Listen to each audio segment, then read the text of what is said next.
All right, so I bought this little kit here. It's a rear grease collection system for a Blackstone or something like a Blackstone.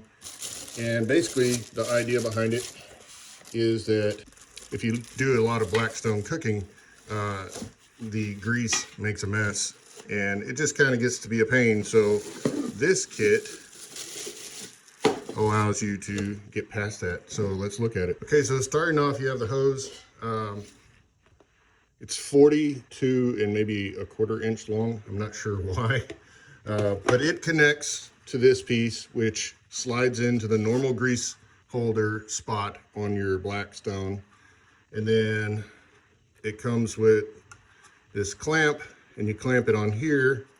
Too easy. You need a Phillips head screwdriver. And that moves over to here. And of course, that tray goes in there. It's a very simple concept. So this does pop on and it just goes in like that. Simple concept. You get 12 of the disposable grease holders. All this is, I don't know if it's painted, it's not powder coated. I don't know what to call that. This looks powder coated. I don't know, I think this thing's gonna work really good. I'll do another video with it in action.